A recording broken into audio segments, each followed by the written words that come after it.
बिस्मिल्लाहिर्रहमानिर्रहीम, अस्सलाम वालेकुम नाज़रीन, आप देख रहे हैं दिलास स्टार। मैं हूं यासिर रशीद और स्टूडियो मेरे साथ मौजूद हैं सीनियर सहाफ़ी राना मोहम्मद अजीम साहब। नाज़रीन, पाकिस्तानी सियासत में अगर गुज़श्ता 2 रोज़ देखे जाएं तो एक दूसरे पर हमलों की बरसात हो रही थी। वो तंज के नश्तर बरसाए जा रहे थे, एक दूसरे को तनकीद का निशाना बनाया जा रहा था। पहले अलकाबात से नवाजा गया, फिर धमकियों पर उतरे, और आज की सूरत हाल ये कि पार्लियामेंट लॉजेस के अंदर पुलिस आई और पुलिस ने अंसारुल इस्लाम के कारकुनों को गिरफ्तार करने की कोशिश की। इस दौरान हाथापाई हुई, गिरफ्तारियां भी अमल में आई और उसके बाद कशीदगी में इजाफा हो गया।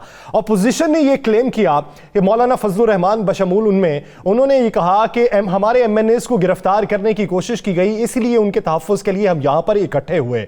ख्वाजा आसिफ ने यह कहा कि आज पार्लियामेंट लॉजेस पे जो हमला किया गया है यह पार्लियामेंट पर हमले के मुतरादिफ है। हुकूमत को अपनी हार के वाज़े असरात नजर आना शुरू हो चुके हैं और ये उनकी हार की इब्तदा का इस वक्त मंजरनामा आपके सामने है। और उसके बाद मौलाना फजलुर रहमान भी तैश में आए। मौलाना फजलुर रहमान ने प्रेस कॉन्फ्रेंस करते हुए मुल्क भर में अपने कारकुनों को हिदायत जारी की कि सड़कों पर निकलें, सड़कें ब्लॉक कर दें और तमाम पहिया जाम हड़ताल कर दें, और इसके साथ साथ कशीदगी में मजीद इजाफे का इशारा हो गया। अब पाकिस्तान की सियासत के अंदर ये कशीदगी जो बढ़ रही है ये किस नहज तक ले जाएगी, ये एक बुनियादी सवाल है। वो सवाल जो पिछले काफ़ी दिनों से गर्दिश कर रहा था, वो बातें जो काफ़ी दिनों से गर्दिश कर रही थी कि हालात उस नहज तक ना पहुंच जाएं कि किसी के हाथ भी कुछ ना आए। राना साहब की तरफ बढ़ते हैं। राना साहब, पाकिस्तान सियासत में ये तलखी जो इस वक्त पैदा हो चुकी है, कशीदगी के इशारे मिल रहे हैं, किस तरफ आपको माहौल जाता दिखाई दे रहा है? देखिए, बिस्मिल्लाहिर्रहमानिर्रहीम, अस्सलातु वस्सलामु अलैका या सय्यदी या रसूल अल्लाह, अस्सलातु वस्सलामु अलैका या सय्यदी या हबीबल्लाह। या सर, आप एक चीज़ बताना भूल गए कि आज पाकिस्तान की वो मुअज़्ज़ज़ पार्लियामेंट जिसके अंदर पाकिस्तान की तकदीर के फ़ैसले होते हैं, जहाँ पर अरकाने असम्बली जो हैं उन्हें चुनाव से लेकर कवानीन बनाने तक ये सारे इख्तियारात दिए जाते हैं, आज उस पार्लियामेंट के अंदर एक मजहबी तंजीम का एक दस्ता, अंसारुल मुजाहिदीन नाम है ना उनका, जी जी, वो किस तरह आ गया? अंसारुल इस्लाम, वो किस तरह आ गया? ये सारी खराबी कहाँ से पैदा हुई? और वहाँ पर उन्होंने बाकायदा परेड की, उन्हें कहा गया कि ये पार्लियामेंट के अंदर अरकान असम्बली की हिफाजत के लिए है, यही कहा गया ना जी। असल बात यह है कि उनको वहां तक पहुंचा, वो पहुंचे वहां तक, वहां पर जाके वो बैठे, ये पार्लियामेंट लार्जिस पे बैठते हैं, वो अपनी वर्दी पहन के आते हैं, वहां पे आके वो परेड करते हैं, वो कहते हैं ये अपने पार्लियामेंट अरकान पार्लियामेंट की हिफाजत के लिए आए हैं। आपको पता है उसका इंटरनेशनल पैगाम क्या गया? पूरी दुनिया में यह पैगाम गया कि जैसे पाकिस्तान के रियासती इदारे नाकाम हो चुके हैं, पाकिस्तान की फोर्सेस नाकाम हो चुकी है, और किसी मजहबी जमात के एक विंग जो है वो पार्लियामेंट हाउस के अंदर हिफाजत करने के लिए चला गया है। इसका बड़ा एक नेगेटिव गया। पहले आप पर FATF में बेइंतहा पाबंदियां हैं, पहले आपके ऊपर क्या इल्ज़ामात लगते हैं, पहले आपको इंतहा पसंद कहा जाता है, पहले आपके मुल्क के हवाले से बाहर जो यूरोपीय यूनियंस हैं, बाकी दीगर ममालिक हैं, वो क्या प्रोपेगेंडा करते हैं। और इस चीज़ को, या सर, इस चीज़ को भारतीय मीडिया ने, इंटरनेशनल मीडिया ने इतना दिखाया कि उसके बाद मुझे वो आपने भारत का जिक्र किया, DGISPR की आज प्रेस कॉन्फ्रेंस काफ़ी अहमियत की हामिल थी। कल तैयारा गिरने की एक इतलात थी मियां चन्नू में। उन्होंने, अब इस पे तो हमें सिक्योरिटी खदशात भी हैं, आप ये देखिए कि वो तैयारा जो गिरा है वो भारतीय तैयारा था। उन्होंने कहा कि वो जब हुदूद में दाखिल हुआ हमने मॉनिटर किया और फिर उसे मार गिराया तो वो भारतीय तैयारा निकला। सिक्योरिटी खदशात भी हमारे पैदा हो चुके हैं, सिक्योरिटी सूरत हाल पर भी हमें नजर रखनी है। ऐसे में सियासत के अंदर इंतशार होगा तो फिर मुल्क की मजबूरी सूरत हाल कैसी हो जाए? इस पे तो भारत को फायदा हो गया ना। पाकिस्तान के अंदर जब भी आप देखें सियासी या मजहबी इंतशार पैदा होता है तो आपकी सरहद गर्म हो जाती है, भारत की तरफ से हमले शुरू हो जाते हैं, भारत की तरफ से छेड़छाड़ शुरू हो जाती है। तो ये सारा कुछ भी तो इसी चीज़ का नतीजा है कि एक तरफ उन्होंने आपकी हुकूमत को, आपके इदारे को गैर मुस्तहकम करने की कोशिश की, दूसरी तरफ भारत जो है उसके वो ड्रोन हो या उसको वो त्यारा हो पाकिस्तानी हदूद में किस तरह आ गया। क्या वो भूल गए थे कि वो चलाने वाला अंधा था, उसको कंट्रोल करने वाले पागल थे? वो एक प्लानिंग के तहत आया। और आफरीन है हमारे, मैं सलूट करता हूँ पाकिस्तान के इदारों पे और पाकिस्तान के फ़ौज पे, पाकिस्तान के फ़ज़ाइया पे, कि जिन्होंने उसको मार गिराया और गिर के तबाह हो गया। अब ये वाली बात है कि इस वक्त में ऐसा क्यों हो रहा है? जब हम पूरी दुनिया के सामने खड़े हो जाते हैं, जब हम कहते हैं कि हम अपनी आज़ाद हार जो पॉलिसी लेके आ रहे हैं, तो उस वक्त हम हमारे खिलाफ जो जो कुव्वत है वो तारक हो जाती है। या सर, आज सोचने वाली बात यह है, मुझे अफसोस हो रहा है, मुझे इस पर भी बड़ा अफसोस है जो पार्लियामेंट हाउस के अंदर पुलिस गई, बिल्कुल अफसोस है। लेकिन मुझे इस पर भी बड़ा अफसोस है कि कोई सियासतदान, चाहे अपोजिशन जमातें, क्यों नहीं बोली कि यहां पर एक मजहबी जमात के विंग का क्या काम है। क्या पार्लियामेंट हाउस के अंदर उनका काम था? क्या वहां पे कोई जलसा हो रहा था? पार्लियामेंट लार्जिस में वो क्या करने गए? पार्लियामेंट लार्जिस के अंदर क्या था उनका? मौलाना ने मुख्तलिफ मौक़िफ़ अपनाया। इत्तलात ये हैं कि वो पहले से वहां पर मौजूद थे। मौलाना मौक़िफ़ ये अपनाते हैं कि हमारे MNAs को गिरफ्तार करने की इत्तलात थी, इसलिए उनके तहफ़्फ़ुज़ के लिए हमारे ये जो लोग हैं ये वहां पर पहुंचे। इसका मतलब है फिर हर सियासी जमात जो है वो कानून को अपने हाथ में लेगी। आप कुछ अरसा पहले तहरीक लब्बैक पाकिस्तान पर क्या इल्ज़ाम लगाते थे? यही इल्ज़ाम लगाते थे ना। तो आज आप पार्लियामेंट हाउस के अंदर क्या कर रहे हैं भाई? अगर वो पहले से मौजूद थे, क्यों मौजूद थे? क्या कानून में इसकी इजाज़त है? क्या ये मामला इसका मतलब है कि ये प्लानिंग थी कि कोई आएगा, हम इस तरह नहीं इस तरह करेंगे? पार्लियामेंट लार्जिस में अगर उनके रूप में कोई और चला जाता और खुदा न हादसा कोई वाक़या हो जाता, उसकी ज़िम्मेदारी सारी रियासत पे आनी थी। यासर, मुझे जो चीज़ नज़र आ रही है ना, पाकिस्तान के अंदर सियासत के अंदर जो मामला चल गए हैं, कल वज़ीर आज़म पाकिस्तान ने जो अल्फाज अदाब किए कराची में, वो नहीं करने चाहिए थे। एक वज़ीर आज़म को वो ज़ेब नहीं देते। उसके बाद जो आज बिलावल ने गुफ्तगू की, वो भी नहीं करनी चाहिए थी, वो भी ज़ेब नहीं देती। उसके बाद मौलाना फजल रहमान ने परवेज़ खटक साहब के भाई की शमूलियत के मौके पर जो अल्फाज इस्तेमाल किए, आपने सुने थे ना? जी जी, वो भी इस्तेमाल करने नहीं। यानी आप ये देखिए कि रफ्ता रफ्ता तलखी इतनी बढ़ती जा रही है कि बाद धमकियों से अब अमली शक्ल इख्तियार करती जा रही है। और मुझे जो खदशा नज़र आ रहा है, जिस तरह आप तहरीक इंसाफ ने डी चौक में जलसे का ऐलान कर दिया, उन्होंने कहा कि पाकिस्तान की सियासी तारीख का सबसे बड़ा जलसा होगा, तो इसका मतलब है सियासत पे मुझे वो शेख रशीद की चीज़ याद आ रही है, बल्कि मैं ख़ुद भी प्रोग्रामों में कह चुका हूँ कि किसी के हाथ कुछ नहीं आएगा। यस सर, अवाम बेजार हो चुकी है, अवाम तंग आ चुकी है इन खोखले नारों से।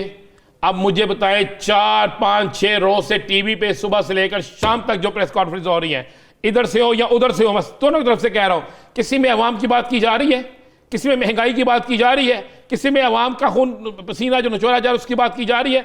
बात क्या की जा रही है? जनाब हमारे इतने हो गए, हम इसके इतने हो गए, हमने इसको तोड़ लिया, हमने इसको तोड़ लिया। रात को एक किसी से मिलता है, सुबह किसी से मिलता है, दोपहर में किसी को मिलता है। तमाशा लगा हुआ है, हर सियासी जमात में एक तमाशा लगाया हुआ है, और इस सियासी जमातों के तमाशों में अवाम बेचारी जो है वो एक खिलौना बनी हुई है। यासर, अब मुझे बताएं, मौलाना साहब के ऐलान के बाद पाकिस्तान अगर जैम हो जाता है, पाकिस्तान की मौशत कहाँ जाएगी? इससे सबसे ज़्यादा खुशी की लहर कहाँ दौड़ेगी? भारत में। कहाँ जाएगी? इसराइल में। कहाँ खुशी होगी? उन तमाम कुव्वतों को खुशी होगी जो पाकिस्तान के अंदर खुशहाली नहीं चाहते, जो पाकिस्तान के अंदर इस्तेकाम नहीं चाहते। भाई अदम एतमाद है, उसकी तहरीक पेश हो गई, इंतज़ार करें, हुकूमत भी इंतज़ार करे, अपोजिशन भी इंतज़ार करे। आपको पास एक आइनी टाइम वक्त मौजूद है, उस वक्त मुताबिक जब पेश होगी, जिसके पास वोट ज़्यादा होंगे वो जीत जाएगा। पर एक सिंपल सा चीज़ है, अब इसमें आप आज से सड़कें बंद हो गई, आज से रोड बंद हो गए, आज से एक नया तमाशा शुरू हो गया। भारत को मौका मिल गया, एक उसने कोशिश की, नाकाम हो गई, दूसरी फिर वो कोशिश करेगा, तीसरी फिर वो कोशिश करेगा। उसके लोग मसाजिद में जाके धमाके कर रहे हैं, उसके पे रोल पे जो लोग हैं, जो उसके जिनको वो सहूलतकारों को इस्तेमाल करता है, वो पाकिस्तान के अहम तरीन अदारों के लोगों पर हमले कर रहे हैं। अफवाज पाकिस्तान पर हमले हो रहे हैं, पुलिस पे हमले हो रहे हैं, FEC पे FC पे हमले हो रहे हैं। तो इसके बाद क्या चीज़ रह जाती है? और हम अंदर से लड़ रहे हैं और कमज़ोर करें। यार आज का दिन जो है ना पाकिस्तान की तारीख का बड़ा इसे आज के दिन को योम स्याह कहना चाहिए कि हमारी पार्लियामेंट के अंदर पुलिस भी दाखिल हो गई, और पुलिस से पहले ये जो हम फुटेज देख रहे हैं हमारी पार्लियामेंट के अंदर, जनाब वो आपने एक तंजीम जो है, और वो तंजीम जिस पर पहले बैंड लगाने की सवाल सबसे ज्यादा वहां पे बनते हैं कि जब ये अंदर दाखिल हो रहे थे, सिक्योरिटी पे तायुनात जो शख्स थे, जो एहलकार थे, सवाल तो वहां पे पैदा होता है ना कि अंदर फिर किसके हुक्म पे दाखिल किया? कौन रोकेगा? अगर वो रोक लेते, मुझे एक बात बताए, अगर किसी को पकड़ा तो आपने गिरेबान पकड़ लिया, अगर किसी को रोका तो आपने कहा हम तोड़ देंगे। मैं अभी एक MNA साहब की गुफ्तगू सुन रहा था सोशल मीडिया पे, जो कह रहे थे मारो इन्हें, इनकी वीडियो बनाओ सारे, ये किस तरह पार्लियामेंट हाउस के अंदर आ गए। ये क्यों नहीं कह रहे कि वो किस तरह पार्लियामेंट हाउस के अंदर आ गए? ये क्यों नहीं कह रहे वो पार्लियामेंट लार्जिस में क्यों आ गए, वो लोग जिनको नहीं आना चाहिए था? सवाल है कि अगर एक अपोजिशन लीडर, एक अपोजिशन रहनुमा, ये एक MNA की गाड़ी में 6 लोग बैठ के आते हैं और सिक्योरिटी गार्ड उन्हें रोक के पूछता है, तो सुबह वो मुअत्तल हो जाएगा। शोर मचेगा कि जनाब आपने हमें क्यों रोका, क्या ये मुकद्दस गायें हैं? मुझे बताएं ना, क्या ये मुकद्दस गायें हैं? क्या है ये? इसका जवाब कौन देगा यासर साहब?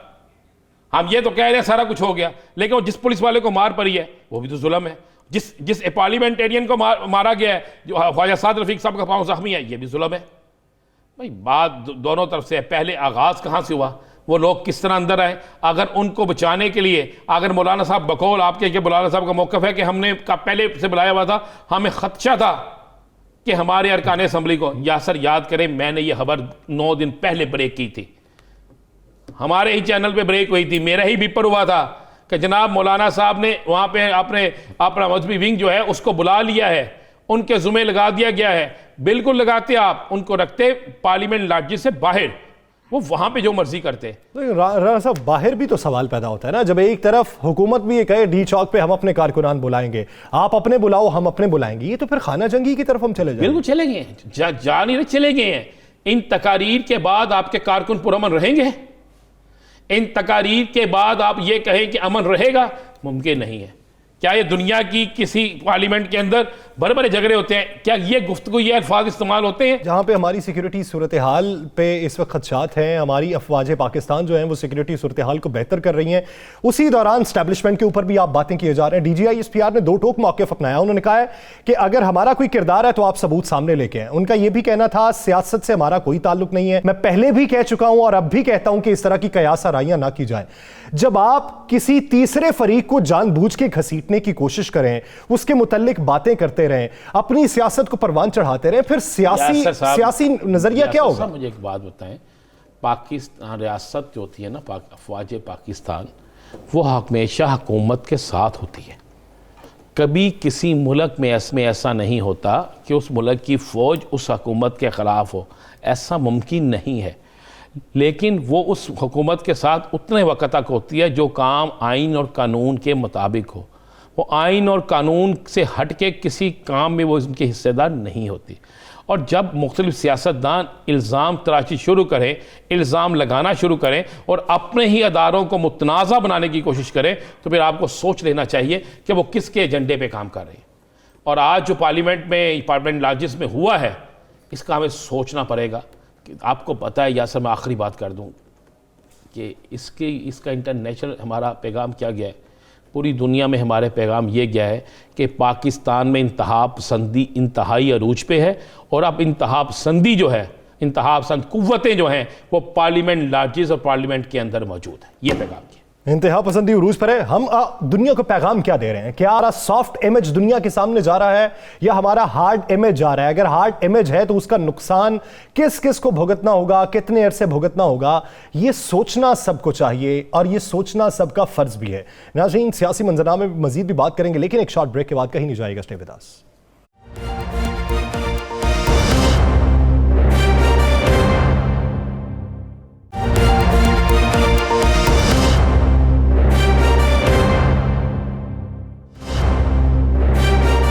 ब्रेक के बाद खुशामदीद। नाज़रीन, पाकिस्तान का सियासी मंजरनामा, पाकिस्तान की सियासत में रोज़ बरोज़ बढ़ती तलखी, ये तलखी कब कम होगी, किस तरीके से कम होगी, उसके लिए किरदार किसको अदा करना पड़ेगा, और तलखी अगर ऐसी ही बढ़ती रही तो फिर सियासी मंजरनामा क्या होगा, फिर किसके हाथ क्या आएगा? ये एक बुनियादी मौजू है और इसका जवाब तलाश करने की ज़रूरत है। इसी का जवाब तलाश करते हैं, पाकिस्तान के सियासी मंजरनामे पर डिटेल बात करते हैं। किया है सूबाई वज़ीर जेल खानाजात फ़याज़ुल हसन चौहान साहब ने। चौहान साहब, बहुत मशकूर हैं आपके वक्त के।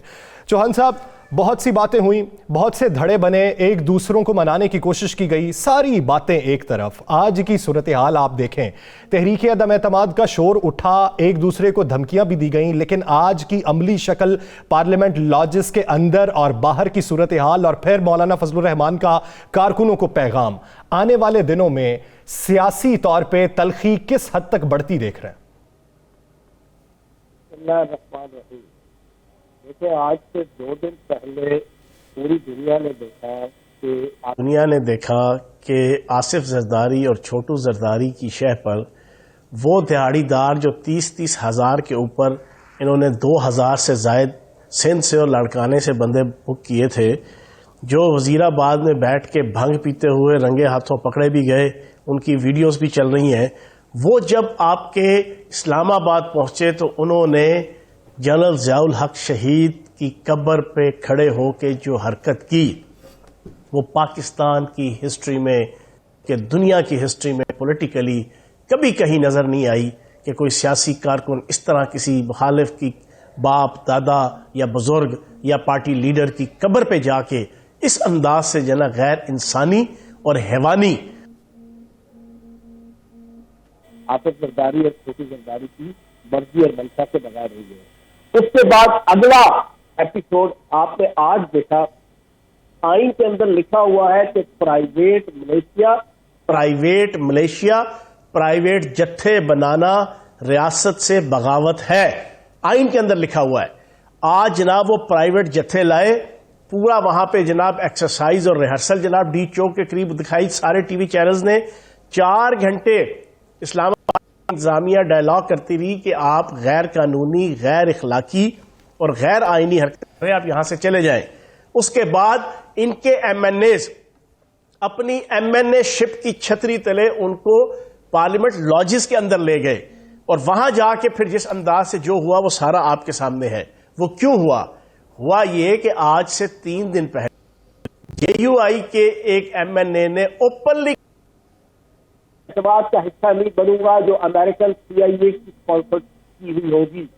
मैं किसी ऐसी तहरीक अदम एतमाद का हिस्सा नहीं बनूंगा जो इंडियन रॉ, इसराइली मोसाद और बरतानवी MI6 की स्पॉन्सर्ड करदा होगी।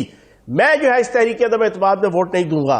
इसके बाद मौलवी फजल रहमान को पिस्सू पड़ गए, जेयूआई फजल रहमान को पिस्सू पड़ गए। इन्होंने एक तरफ अपने एमएनएस को डराने के लिए, धमकाने के लिए, अंडर प्रेशर करने के लिए आज ये प्राइवेट जत्थे लेकर आए। दूसरी तरफ जो वहां पर हमारी माएं, बहनें, बेटियां एमएनए वहां पे मौजूद थीं और हमारे बाकी एमएनए, उनको अंडर प्रेशर करने के लिए और थ्रेट लगाने के लिए ये हरकत की। और उसके बाद फिर आपने सारी पिक्चर देख ली। इसकी जितनी मजम्मत की जाए कम है। क्यों? कि अब फजलुर रहमान को नजर आ गया है कि तहरीक अदम एतमाद पूरी तरह नाकाम हो रही है, पूरी तरह। इनके अपने बंदे जो है वो टूट के जो है वो दूसरी तरफ जा रहे हैं। इन हालात के अंदर ये इस किस्म की हरकतें। फयाजुल हसन चौहान साहब, आपकी तफसील से बात सुनी। आपने बड़ी अच्छी बात की कि प्राइवेट मिलिशिया बनाना, ऐसी फोर्सेस बनाना आइन में मना है, ममनू करार दिया गया है, इन पर पाबंदी लगती है। आपकी हुकूमत ने इन पर पाबंदी लगाने का मरासला जारी किया, तो ऐसी रास्ते में कौन सी रुकावट आ गई, ऐसी कौन सी सियासी मजबूरी आ गई कि आपने आज के दिन तक इन पर पाबंदी नहीं लगा सके? नहीं राना साहब, ये कानून आइन के अंदर लिखा हुआ है कि पाकिस्तान के अंदर प्राइवेट मिलिशिया, प्राइवेट जत्थे नहीं बना सकते। हमने नहीं, ये हमारी हुकूमत ने नहीं ये नोटिस जारी किया, ना कोई ऑर्डिनेंस जारी किया है, ना ही हमारी हुकूमत के अंदर कोई असेंबली के अंदर कानून पास हुआ है।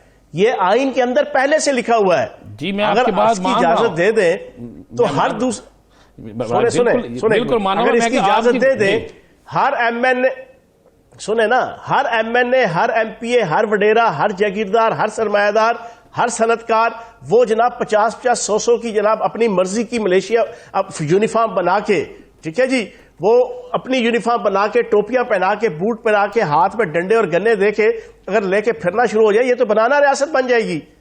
तो जनाबे वाला इसकी इजाजत नहीं थी, लेकिन ये इंटेंशनली ये माहौल गर्म किया गया है क्योंकि इनको शिकस्त नजर आ रही है। इनके अपने एमएनए इनको टूटते हुए नजर आ रहे हैं। इनके अपने गैरतमंद और खुददार जो रियल मैनर में आलम दीन है, वो इनके मुंह पे तमाचा मार रहे हैं कि तुम अमरीकी और तुम इसराइली और इंडियन जनाब लॉबी का जनाब अहलकार बन के ये सारा कुछ कर रहे हो। वो लोग कह रहे हैं, हम नहीं कह रहे, इनके अपने एमएनएस कह रहे हैं। उससे डरने के लिए, उससे बचने के लिए और अपने बकिया जो एमएनए थे उनको अंडर प्रेशर करने के लिए ये हरकत की गई। चौहान साहब, राना साहब जो बात कर रहे हैं, एक वक्त ऐसा आया था कि जब अंसारुल इस्लाम को कलअदम करार दिए जाने का मुरासला जारी किया गया था, उस पर अमल दरामद होना था। बात यह है कि उस पर अमल दरामद फिर क्यों ना कर सके? तब आपने जिसे पहले कलअदम करार दिया था उससे भी मुज़ाकरात करके बहाल कर दिया गया। सियासी मजबूरियां या मुआशी मजबूरियां होती हैं कि जिसकी वजह से तब पाबंदियां नहीं लगाई जा सकती।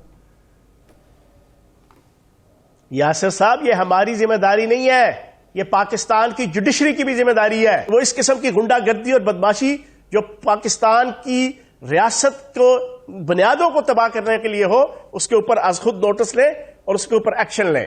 फैजुल हसन चौहान साहब, ज़रा सियासत पे बात कर लेते हैं। आज वज़ीर आज़म लाहौर में थे, तकरीबन मीडिया पे चलता रहा कि वज़ीर आला पंजाब को तब्दील करने का फ़ैसला हो चुका है, अदम एतमाद की तहरीक के बाद फैसला किया जाएगा और चंद लोगों पर मुश्तमिल कोई कमेटी बन गई है जो इस तमाम मामलात को देखेगी। इसमें कितनी हकीकत है? एब्सोल्युटली झूठ। ओके, वज़ीर आला पंजाब तब्दील बिल्कुल नहीं हो रहे। ला, उस्मान बुज़दार साहब हैं, उस्मान बुज़दार साहब रहेंगे और बहुत अच्छा काम कर रहे हैं। यही आज हमारी उस मीटिंग का कंक्लूजन था। वज़ीर आज़म साहब ने सबसे पहले इंतहाई अपने जो करीबी साथी थे मिनिस्टर्स के, जो उनके पुराने 15 साल 20 साल पुराने, स्पेशल पहले उनकी आधे घंटे की मीटिंग की जिसमें मैं खुद शामिल था। उसमें क्लियर कट ये मैसेज दिया गया है कि उस्मान बुज़दार साहब हैं और मौजूद रहेंगे और वो बड़ा अच्छा काम कर रहे हैं। तो आप ये समझते हैं कि तरीन ग्रुप के 2, 4, 5 मेंबरान की ये सोच हो सकती है कि माइनस बुज़दार पे बात होगी? सबकी सोच ऐसी नहीं है भाईजान। सारे के सारे वज़ीर आज़म पाकिस्तान इमरान खान साहब की क़ियादत में मुत्तहिद और मुत्तफ़िक़ हैं। वज़ीर आज़म इमरान खान साहब का एतमाद कायम है, उनका जो एतमाद है उसके ऊपर वो सारे के सारा को भरोसा है। चौहान साहब बसात एहतराम, वो जब भी प्रेस कॉन्फ्रेंस करते हैं या गुफ्तगू करते हैं, वो ये नहीं कहते हतमी फैसला खान साहब का होगा, वो कहते हैं हतमी फैसला जहांगीर खान तरीन साहब का होगा। जहांगीर तरीन साहब का भी जो है वो फैसला इमरान खान साहब का फैसला है, वो भी इमरान खान साहब के साथ ही होंगे। बात यह है, मैं अक्सर कहता हूं कि इंसान हमेशा अपनी तदबीर पे भरोसा करता है, लेकिन अक्सर जो है वो तकदीर गालिब आती है। तदबीर के मुकाबले में तकदीर जो है वो बड़ी मजबूत होती है। तो जो अच्छी तकदीर लेके आया हो उसका कोई कुछ नहीं बिगाड़ सकता। बात तकदीरों की है, बात किस्मत की है। अब आप देखें ना, पिछले 15 दिनों के अंदर क्या क्या अप्स एंड डाउन नहीं आए। तरीन ग्रुप, अलीम ग्रुप, चौधरी परवेज़ लाई साहब, जनाब पहले शहबाज शरीफ साहब चौधरी परवेज़ लाई साहब के पास, फिर आसिफ जरदारी साहब, अब चौधरी शुजात साहब जा रहे हैं, उनके पीछे हासिल वसूल कुछ भी नहीं निकल रहा। क्यों? कि किस्मतों की बात है। ठीक है ना जी। उस्मान बुज़दार साहब की किस्मत अच्छी है, फैज़ साहब की किस्मत अच्छी है। हाँ, फैज़ुल हसन चौहान साहब, आज पार्लिमानी पार्टी का इजलास था। आपके जो वज़रा वज़ीर आज़म साहब की ज़ेर सदारत होने वाले पार्लिमानी पार्टी के इजलास में नहीं आए, उनके हवाले से क्या फैसला हुआ? भाईजान सब ठीक हो जाएगा, सब ठीक हो जाएगा। सबसे पहले तो ये तहरीक-ए-एतमाद बुरे तरीके से नाकाम होगी ना, तभी तो इनके चेहरे उजड़े हुए हैं।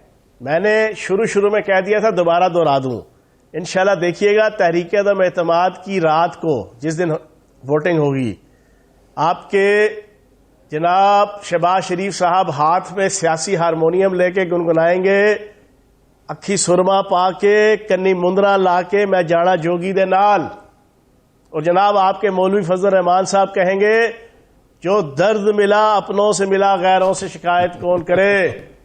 और आसिफ जरदारी साहब, मेरे दिल के टुकड़े 1000 हुए, कोई यहां गिरा कोई वहां गिरा, और छोटू जरदारी उसकी कांपे टांग रही होंगी। यानी आप ये समझते हैं कि इमरान खान की क़यादत में तमाम पाकिस्तान तहरीक इंसाफ के अराकीन मुत्तहिद हैं, अपोजिशन की तहरीक से कुछ नहीं निकलेगा। बहुत शुक्रिया फयाजुल हसन चौहान साहब इस हवाले से अपना वक्त देने के लिए। नाज़रीन, सियासी मंजरामे में भी मजीद भी बात करेंगे, लेकिन एक शॉर्ट ब्रेक के बाद कहीं नहीं जाएगा। Stay with us.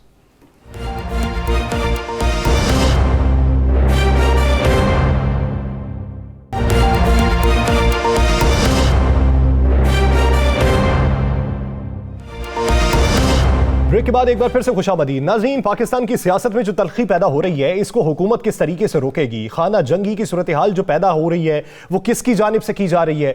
और ये खाना जंगी की अगर सूरत हाल पैदा हो गई तो पाकिस्तानी सियासत, पाकिस्तानी मईशत पर इसके किस तरह के असरात पड़ेंगे? बैनुल अक़वामी सतह पर मैसेज किस तरीके से जाएगा? हम मुत्तहिद होकर दुनिया को क्या पैगाम देंगे या इंतशार फैला के दुनिया को क्या बताना चाहते हैं? इसी बारे में बात करने के लिए वज़ीर मुमलिकत बराए इत्तलात और नशरियात फ़ारूक हबीब साहब ने हमें, जो फ़ारूक साहब बहुत मशकूर हैं आपके वक्त के। फ़ारूक साहब, बिला ताख़ीर कि मैं आपके सामने सियासी मंजरनामा वज़ा करूं, आप भी बखूबी वाकफियत रखते हैं। आज के दिन पार्लियामेंट लॉजेस के ऊपर जो सूरत हाल पैदा हुई, उसके बाद मौलाना फजलुर रहमान का ऐलान, अपोजिशन के आप पे इल्ज़ामात, इसके बाद इल्ज़ामात एक तरफ, आइंदा का मंजरनामा क्या देखते हैं? देखें, मैं समझता हूं कि जो आइन का आर्टिकल 256 है बड़ा वाज़ेह है कि आप कोई प्राइवेट मलेशिया नहीं बना सकते, आपको प्राइवेट आर्मी नहीं बना सकते। इलेक्शन एक्ट 2017 इस हवाले से बड़ा वाज़ेह है कि किसी भी सियासी जमात को कोई मुसल्ला दस्ता बनाने की इजाज़त नहीं है, लठ बरदार डंडा बरदार फोर्स बनाने की इजाज़त नहीं है।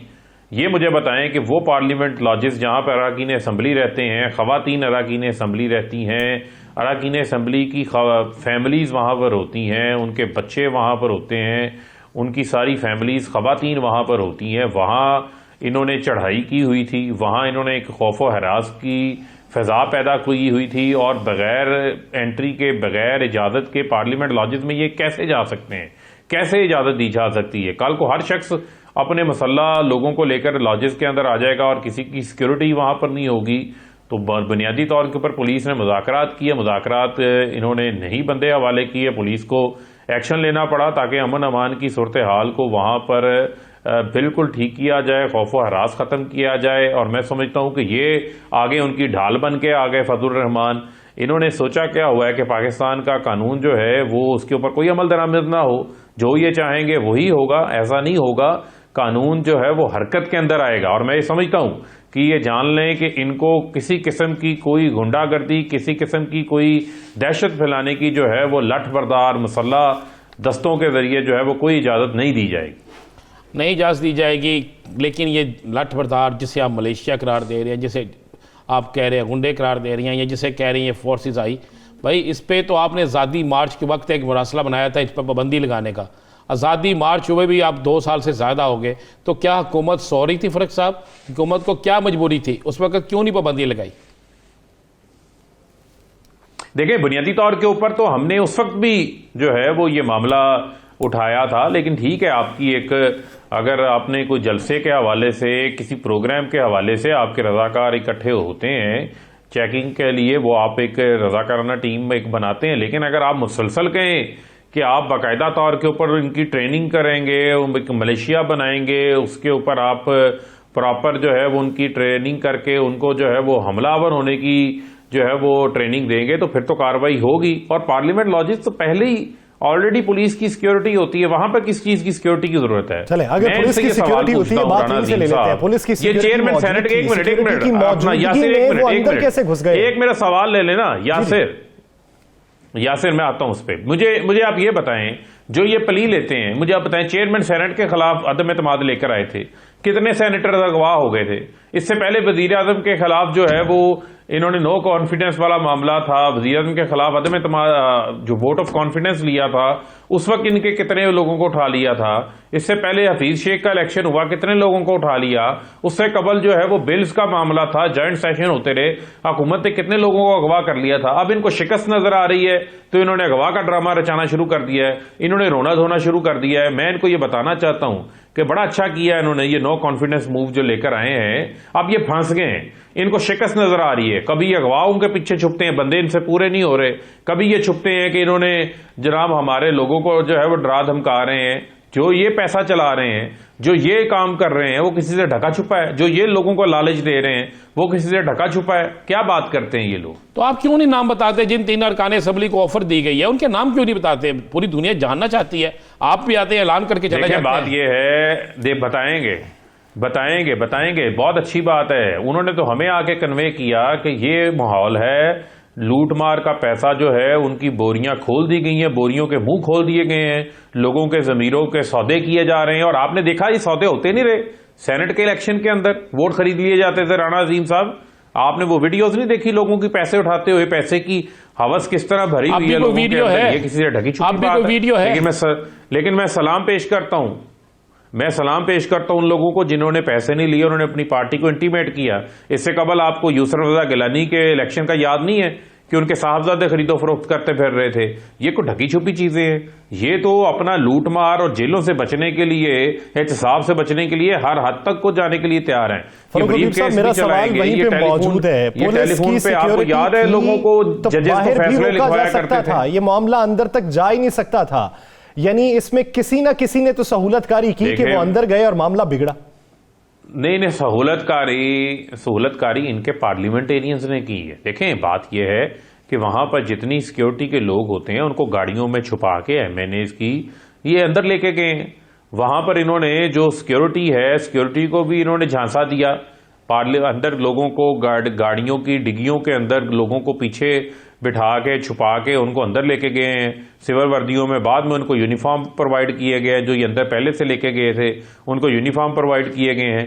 लेकिन हम फिर भी जो है वो इसकी तहकीकात करेंगे। आपको क्या लगता है ये इकट्ठे होके कुछ जुलूस की शक्ल में आए हैं? ऐसे आते तो इनको रोक लिया जाता, लेकिन इसकी भी इंक्वायरी होगी। अगर किसी जगह के ऊपर कोई जिम्मेदार होगा उसके खिलाफ कार्रवाई भी होगी। फरख हबीब साहब, तहरीक अदम-ए-इत्तेमाद आपके जमात का कहना है कि फौरी तौर पर पेश की जाए। स्पीकर आपके हैं, स्पीकर से आपकी बात हुई कि कब तक तहरीक अदम-ए-इत्तेमाद जो है वो उसके लिए इजलास बुला लिया जाएगा? देखें, बात यह है कि इसके ऊपर तो फैसला जो है वो स्पीकर साहब ने करना है। जब मुमकिन होगा उसके ऊपर वो फैसला कर लेंगे। नहीं, आपके स्पीकर है, इजलास भी हो रहे हैं, जब आप जल्दी चाहते हैं तो कोई बात हुई आपके इस मामले में? मुतवक्को क्या है, 23 मार्च से पहले, 23 मार्च के बाद? चलिए ये बता दें, 23 मार्च से पहले या बाद? बहुत जल्द जो है वो इसके ऊपर भी फैसला होगा। ये भी फैसला आपके सामने आ कि जल्द से जल्द जो है इस मामले को निपटा दिया जाए। फरूख हबीब साहब, अपोजिशन ये एतराज़ कर रही है कि आप लोग अपने मुनहरिफ अराकीन पर दबाव डाल रहे हैं और उसके लिए मुख्तलिफ हथकंडे इस्तेमाल कर रहे हैं कि दबाव डाल के उन्हें अपने साथ जोड़े रखा जा सके। देखें, अराकीन हमारे हैं, इनको किस चीज की फिक्र है? इनकी कौन सी अजीज आ रही है उनके साथ? पहले आप ये बता देना मुझे, इनको किस चीज की फिक्र है? ओ भाई, हमारे टिकट्स के ऊपर मुंतखब होकर आए हैं, हमारे अराकीन है, हम उनके साथ एंगेज करेंगे, उनके साथ राब्ता रखेंगे जिस तरीके से ये राब्ते करते हैं। हम किस चीज का प्रेशर डाल सकते हैं? एक ही प्रेशर है, नहीं, वो नहीं मानेंगे तो ट्रांसपोर्ट उनकी बंद हो जाएगी, उनके पेट्रोल पंप सील हो जाएंगे, पार्टी के पाबंद हैं। देखें, बात यह है, आर्टिकल 63A डिफेक्शन क्लॉज भी मौजूद है। अब ये जितना मर्जी शोर डालते रहे, किसी का पंप बंद हो जाएगा, किसी की ट्रांसपोर्ट बंद हो जाएगी। बात यह है कि यहां पर लोग इमरान खान की टिकट के ऊपर जीत के आए हुए हैं। 1,70,00,000 वोट लोगों ने इमरान खान को दिए। ये मेरा वोट भी इमरान खान की इमानत है। जो मुझे लोगों ने वोट दिए थे वो इमरान खान की वजह से दिए थे। लिहाजा मैं समझता हूं कि किसी किस्म का कोई पहली तो हमारा कोई रुकन मुहर्रफ नहीं है। इसके अलावा जो है लोग हमारे साथ खड़े हैं। अपोजिशन को बुरी तरह नाकामी का सामना करना पड़ा। फरह हबीब साहब, कितने मुस्लिम लीग नून या पीपल्स पार्टी के MNA अभी तक इमरान खान से मुलाकात कर चुके हैं? वज़ीर आज़म साहब से कोई मुलाकात आज सुना लाहौर में भी हुई है?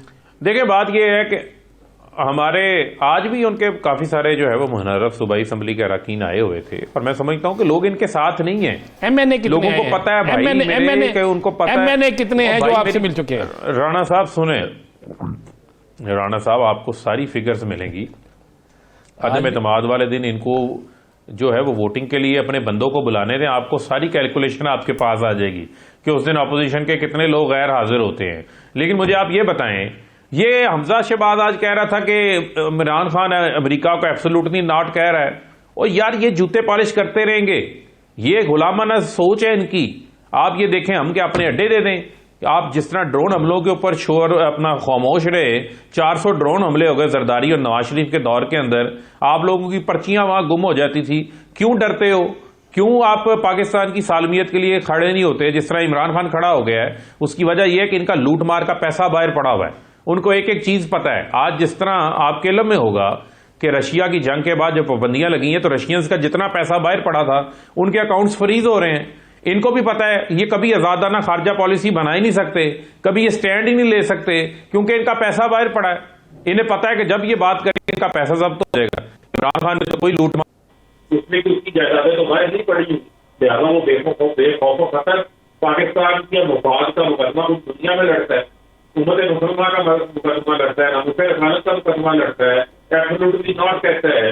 अगर जो सफीर है यूरोपियन यूनियन के, वो सफारती रात छोड़ के प्रेस रिलीज जारी करते हैं, दुनिया में जाते हैं, जो पूरी दुनिया में कहीं नहीं होता, जो पूरी दुनिया में कहीं नहीं होता, उनको भी आईना वजीर आज़म इमरान खान दिखाता है। और आज 21 यूरोपियन पार्लियामेंटेरियंस ने मोदी को खत लिखा है। राणा अजीम साहब, ये दुनिया खड़ा होने शुरू हो गई है। जो सदर पुतिन है उन्होंने इस्लामोफोबिया के ऊपर बयान दिया, जिक्र छेड़ा, तो आने वाले दिनों में भारत की जानिब से हमें क्या खतरा हो सकता है फरूख साहब कि जब DGISPR प्रेस कॉन्फ्रेंस में बताते हैं कि हमने एक भारतीय तैयारा मार गिराया है, तो आने वाले दिनों में सिक्योरिटी के हवाले से हमारा मैकेनिज्म क्या होगा? भारत से हमें खतरा क्या हो सकता है ऐसे वक्त में कि जब सियासी इंतशार पाकिस्तान में पैदा हो चुका है? देखें, हमारी जो पाकिस्तान के जो सिक्योरिटी फोर्सेस हैं, फ़ौज पाकिस्तान है, पाक फ़ौज है, पाक फ़ज़ाइया है, पाक बहरिया है, हमारे इंटेलिजेंस इदारे हैं, ये हमारे लिए काबिल फ़ख्र हैं, इनकी सलाहियतें हैं। और प्राइम मिनिस्टर साहब ने बिल्कुल इस हवाले से क्लियर कट डायरेक्शंस दे रखी हुई हैं कि मुल्क की सालमियत के ऊपर किसी किस्म की कोई सौदेबाजी नहीं होगी। और प्राइम मिनिस्टर की क्लियर डायरेक्शंस है, कोई भी ऐसा मामला होगा तो रिटेलिएट करने का सोचेंगे नहीं, रिटेलिएट करेंगे, जो हमने करके दिखाया था। यहां पर इनकी कांपे टांगना शुरू हो जाती थी, आपको याद होगा, कांपे टांगती थी ना राणा अजीम साहब इनकी, जब ये चले गए थे वहां पर जाकर, जब कारगिल का मामला था, जाके पांव पकड़ लिए थे इन्होंने सदर क्लिंटन के, आपको याद होगा उस वक्त। अब वो मामला नहीं है, दो जहाज इमरान खान के हुक्म के ऊपर गिराए गए आप एक डी और चौक में भारत को जलसा मुंह करने तोड़ जा रहे जवाब हैं। दिया गया था। डी चौक में जलसा करने जा रहे हैं, ये जलसा तहरीक के अदम इत्माद वाले दिन होगा, उससे पहले होगा, क्या प्रोग्राम है, शेड्यूल में क्या है ये? देखें, बात यह है कि प्राइम मिनिस्टर इमरान खान को दुनिया भर से जहां जहां उनके चाहने वाले हैं, नया पाकिस्तान के जो हमायती हैं, वो पूरी आवाम जो है वो वज़ीर आज़म साहब को अपनी सपोर्ट का इजहार कर रही है, लोग आना चाहते हैं। और आप इसकी तारीख का तयन भी हो जाएगा, लेकिन ये अदम एतमाद से कबल होगी। और आपने पाकिस्तान के अंदर इतना बड़ा तारीखी सियासी इज्तिमा जलसा आपने आज से पहले नहीं देखा होगा। तहरीक इंसाफ ने पाकिस्तान के अंदर बड़े बड़े सियासी इज्तिमात किए हैं, हम उसी अपने ही सियासी रिकॉर्ड्स का जो है वो रिकॉर्ड तोड़ेंगे और आप देखेंगे एक बड़ा सियासी जो है वो इज्तिमा होगा। तहरीक अदम एतमाद से पहले डी चौक में एक बड़ा जलसा होगा जो पाकिस्तान तहरीक इंसाफ के प्रीवियस रिकॉर्ड भी तोड़ देगा। बहुत फारूक हबीब साहब इस हवाले से अपना वक्त देने के लिए। नाज़रीन, इसी सियासी मंजरनामे में मजीद भी बात होगी, लेकिन एक शॉर्ट ब्रेक के बाद कहीं नहीं जाएगा। Stay with us.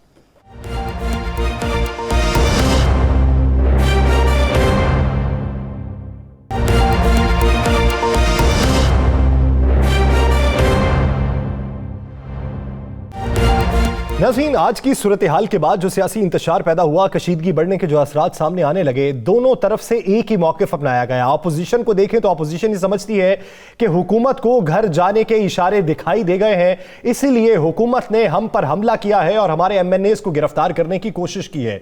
दूसरी जानिब हुकूमत का मौक़िफ़ यह है कि अपोजिशन को अपनी हार दिखाई दे रही है, इसीलिए उसने वावेला और कशीदगी की सियासत की राह अपनाई कि यह हमारे लिए राह फरार अच्छी हो सकती है। देखिए ये कि दोनों तरफ के मौक़िफ़ में अपनी पुरएतमादी है और दूसरे को डिग्रेड किया जा रहा है कि दूसरे के नंबर्स कम हैं। दोनों तरफ की पुरएतमादी, इसके पीछे वजूहात क्या है, कौन सी मंतिक है, कौन सा तुरप का पत्ता है जो दोनों के हाथ में है, या दोनों तरफ से माइंड गेम्स की जा रही है और अभी किसी के हाथ में कुछ नहीं है। राणा साहब की तरफ बढ़ते हैं। राणा साहब, वज़ीर आज़म कहते हैं तहरीक अदम ताकाम हुई तो मैं सबका हिसाब चुकता कर दूंगा। अपोजिशन कहती है घर जाने के इशारे इन्हें दिखाई दे गए। दोनों तरफ से इतनी पुरएतमादी, क्या सबको बेवकूफ बनाया जा रहा है? आपको आज ना बचना ब्रेकिंग दे दो, एक बड़ी ब्रेकिंग।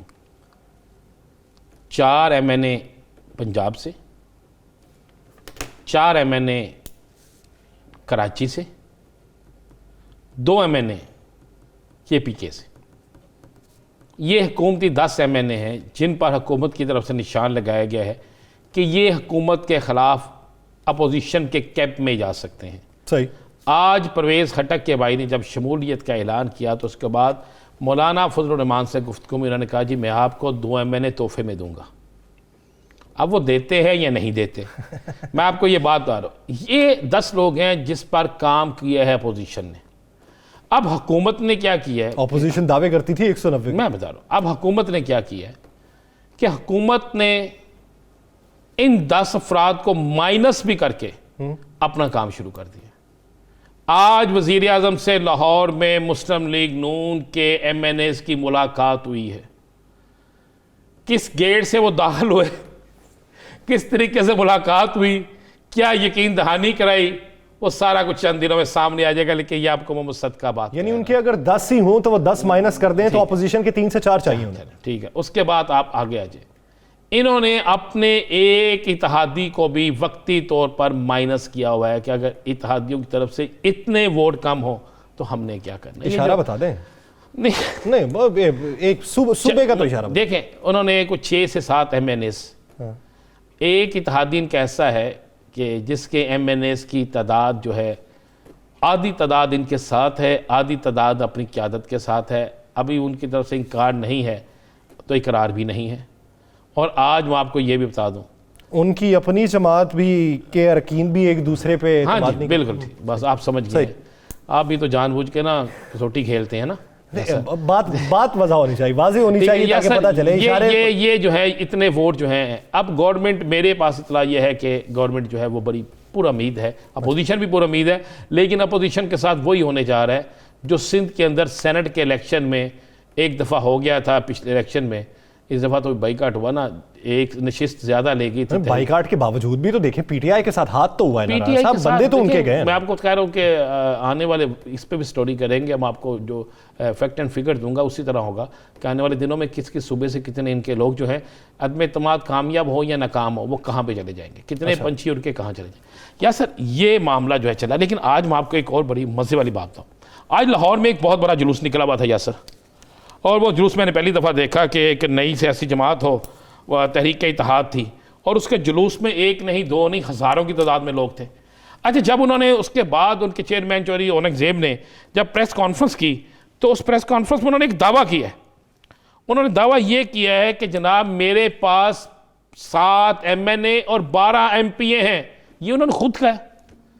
ये प्रेस क्लब में आज उन्होंने दावा किया कि मेरे पास पाकिस्तान तहरीक इत्तेहाद के चेयरमैन चौधरी औरंगजेब ने यह दावा किया कि 7 MNA और 12 MPA मेरे साथ हैं। अब मैं किस जमात की तरफ जाऊंगा, वो किन की जोली में डालूंगा, किन को दूंगा। अच्छा, मैंने ही सवाल कर दिया कि अगर आपके पास मौजूद हैं, आप एक ठीक है, ये मुझे पता है कि वो एक सियासी जमात भी है, उनकी बड़ी जमात बना ली है उन्होंने, उनका असर और सूख बड़े अहम हलकों में है। आप समझ गए जिनमें अहम हलकों की बात कर रहा हूँ, अहम हलकों में उनका असर और सूख है, और बड़े ट्राइकॉन भी हैं। तो उन्होंने कहा जी मैं उस पार्टी के साथ नहीं जाऊंगा या उसकी सपोर्ट नहीं करूंगा जो पाकिस्तानी अवाम की तरफ नहीं जाती। उन्होंने बिलावल की भी मुखालफत की, उनके बड़ा लंबा चौड़ा उन्होंने उस पर कहा, उसने तकरीबन सियासी जमातों की। तो अब मुझे बताएं, अगर एक जमात जो तहरीक इत्तेहाद के चेयरमैन कहते हैं मेरे पास 7 MNA 12 हैं, अगर वाकई हैं उनके पास जो नज़र आ रहा है, तो फिर ये किसके पंछी उड़ के किसके पास जा रहे हैं? यहाँ सर वीडियो भी है इस ज़मन में कोई? जी बिल्कुल, उनकी वीडियो उन्होंने ऐलान किया है। वीडियो मुलाहिजा कर लें। जी बिल्कुल, वीडियो मुलाहिजा करते हैं नाज़रीन, देख वीडियो में उनका मौक़िफ़ क्या है, वो दावा क्या करते हैं, फिर गुफ्तगू को उसी तरीके से आगे बढ़ाते हैं। एक पर पाकिस्तानी परचम के नीचे इकट्ठी हो जाए इंशाल्लाह, और हम वापस उसी स्लोगन पर चले जाएं कि पाकिस्तान का मतलब क्या, हम इस नजरिए पर अपनी कौम को वापस लेकर जाना चाहते हैं इंशाल्लाह। राणा साहब, ठीक है दावे सबके हो सकते हैं, इसमें ऐसा बड़ा दावा क्या है? यानी इसके पीछे अगर वो 7 MNAs का दावा करते हैं, वो किसके MNA से? असल बात ये देखने वाली है। क्या अपोजिशन कहती है, मौलाना साहब कहते हैं हमारे पास वोट ज्यादा है, पीपल्स पार्टी कहती है हमारे पास ज्यादा है, नून लीग कहती है हमने 21-22 लोग ने हमसे टिकटें मांग रहे हैं, वो कहते हैं हमारे पास ज्यादा है। अब मुझे बताएं, एक सियासी जमात जो है वो, एक और नई सियासी जमात वो कहती है हमारे पास भी है, फिर किसके पंछी उड़ के कहाँ जा रहे हैं? मेरे पास जो इतलात है, जो दावा हुकूमत कर रही है, इस वक्त तक हुकूमत का पलड़ा बारी है, आज तक, आज के दिन तक। लेकिन ये कशीदगी बढ़ गई। ये कशीदगी बढ़ गई। अच्छा मुझे ये बताएं, ये जो आज कशीदगी हुई है, इसका फायदा होगा किसको? हुकूमत को, गवर्नमेंट को होगा। मैं आपको एक टेक्निकल सी सिंपल सी बात बता दूं, पाकिस्तान के अंदर अहम हलके और इंटरनेशनल अहम हलके, किसी सूरत में भी किसी मुल्क के अंदर ऐसी जमात की हुक्मरानी नहीं चाहते जिस पर वो कह सकें कि इनका मजहबी एक लेबल लगा हो, तो उसको नहीं चाहते। नहीं छोड़िए, आप JUIFA को साइड पे कर दें, आप दूसरी जमात नहीं होगा ना। आज तो ये साबित हुआ, जिस तरह कल या परसों जरदारी साहब ने साबित किया, कल भी साबित किया कि सबसे बड़ी मैं ही हूँ सब कुछ। आज मौलाना साहब के लोगों के इस एक्ट से, मौलाना साहब की प्रेस कॉन्फ्रेंस से, उस प्रेस कॉन्फ्रेंस में ललकारा जिस तरह, उसके बाद ये जो सामने चीज़ें आई, और ये अगर पार्लियामेंट लार्जेस के बाहर कहीं बात होती या सर, तो फिर कुछ और बात होती। अगर पार्लियामेंट लार्जेस के अंदर, पार्लियामेंट हाउस के अंदर या उसकी हदूद में ये सारा कुछ डिस्कस हो रहा है, तो ये गलत मैसेज गया है, और इस गलत मैसेज का आप कहते हैं हुकूमत को इसका फायदा। वापस आते हैं फिर उसी बात पे कि वो जो पार्टी एक नई सामने आ रही है, उसका मकासद क्या है और वो कहाँ से MNAs लाए जाएंगे?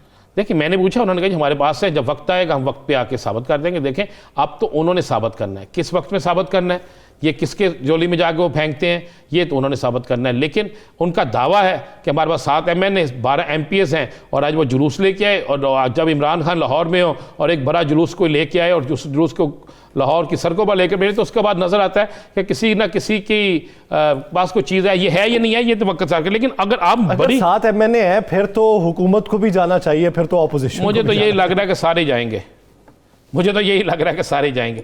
अब हम असल चीज़ की तरफ मैं आपको बता देता हूँ। एक चीज़ आप मेरी आज नोट कर लीजिएगा, आज के प्रोग्राम की ये चीज़ नोट कर लीजिएगा।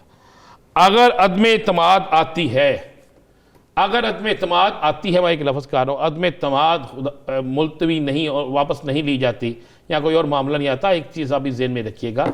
आज जो आप DGISPR की प्रेस कॉन्फ्रेंस देख रहे हैं, आज जो आप मामला देख रहे हैं, अगर ये भारतीय त्यारा जो आपने गिरा दिया है, इसके बाद अगर भारत कोई और ऐसी हरकत करता है और कोई और फ़ज़ाई हदूद की खिलाफ वर्जी करता है और मुल्क के ऐसे हालात हो जाते हैं, तो ऐसे मामलात पे फिर अपोजिशन या हुकूमत जो है वो सियासी गेम नहीं खेलती। और आखिर में मैं सब ये बता दूं, इमरान खान का जो जलसा होगा तहरीक इंसाफ का, वो जलसा बेसिकली उन MNs के लिए वार्निंग होगा जिन पर इनको खदशा है कि ये कहीं और जा सकते हैं। आईनी और जमहूरी तरीके से मामलात को सुलझाया जाए। कशीद सियासत खाना जंगी की तरफ माइल होने की जो रविश है वो मुल्क को नुकसान पहुंचाएगी, जो भी हो खुश असलूबी से हो। नाजरीन, प्रोग्राम द लास्ट आवर से मुझे और राना अजीम साहब को दीजिए इजाज़त। अपना बहुत सा ख्याल रखिएगा। अल्लाह निगहबान।